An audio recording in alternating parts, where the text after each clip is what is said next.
പണ്ട് ഒരു സുഹൃത്ത് പറഞ്ഞാണ് ഡൈവോഴ്സ് ആയിക്കാണ്ട് തിരിച്ചു പോണ്. അതായത് ഓനും പെണ്ണുങ്ങളും എങ്ങനെയായിട്ടും അഡ്ജസ്റ്റ് ചെയ്ത് പോണില്ല.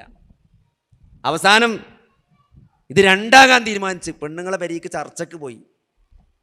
ഇനി ഇതെങ്ങനെയായാലും ഒന്നായിട്ട് പോകില്ല, അത് ഒഴിവാക്കി തന്നാളി എന്നാ പെണ്ണ്. ഇപ്പം അങ്ങനെയാണ് പുതിയ ട്രെൻഡ്, ഒഴിവാക്കി തന്നാളി. അന്നങ്ങിയാ പറയും ഒഴിവാക്കി തന്നാളി. കാരണം സ്വന്തമായിട്ടൊരു ഗൂഗിൾ പേയും ഒരു ഇൻസ്റ്റഗ്രാം അക്കൗണ്ട് ഉണ്ടെങ്കിൽ സ്വന്തം ജീവിക്കുക എന്നുള്ളതാണ് ഇപ്പം എല്ലാവരും വിചാരം.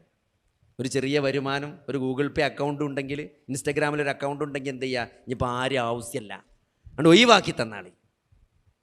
അപ്പോൾ മൂപ്പര് ഒഴിവാക്കാൻ വേണ്ടി പെരീക്ക് പോയതാണ്, പെണ്ണുങ്ങളെ പെരീക്ക് പോയി ചർച്ച നടന്ന് ഒഴിവാക്കി. മൂപ്പര് വലിയ വണ്ടി ഉണ്ട്, 2.5 കോടിൻ്റെ കാറിൽ വരികയാണ്. സാധു ഒറ്റയ്ക്ക് ഡ്രൈവ് ചെയ്തിട്ട് ഡൈവോഴ്സ് ആക്കിയുണ്ട്.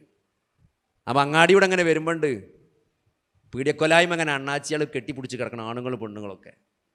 എന്താ ഇപ്പോൾ ഒരു പെരയില്ല, മഴ അങ്ങനെ പെയ്യ, എന്ത് സുഖത്തിലാ പോലും കിടക്കണം. ഇവിടെ കോടിക്കണക്കിന് ഉറുപ്പ്യേൻ്റെ വണ്ടി ഉണ്ടായിട്ട് ഡൈവോഴ്സ് ആക്കി വരികയാണ്. അപ്പോൾ ഇതൊക്കെ നമ്മളെ തോന്നലാണ്. അതുണ്ടായി അതുണ്ടാവും.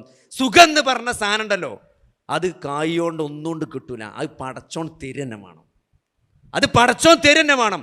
അതിന് ഇങ്ങനത്തെ ഒരു മാനദണ്ഡേ അല്ല. നമ്മളടുത്ത് പൈസ ഉണ്ടോന്നോ, നമുക്ക് പെരണ്ടോന്നോ, നമുക്ക് കാറുണ്ടോന്നോ, നമുക്ക് എന്തെങ്കിലും പ്രശ്നങ്ങൾ ഉണ്ടോന്നോ ഇല്ലേന്നൊന്നുമല്ല. അത് അള്ളാൻ്റെ വലിയൊരു ഔദാര്യമാണ്.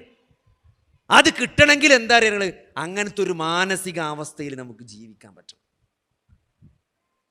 അതല്ലാതെ ദുനിയാവിൽ എന്തെങ്കിലും കൂട്ടിക്കിട്ടിയാൽ സമാധാനം കിട്ടും, സുഖം കിട്ടും എന്നാരെങ്കിലും തെറ്റിദ്ധരിച്ചിട്ടുണ്ടെങ്കിൽ സഹോദരങ്ങളെ, അത് കിട്ടുമ്പോൾ മനസ്സിലാവും.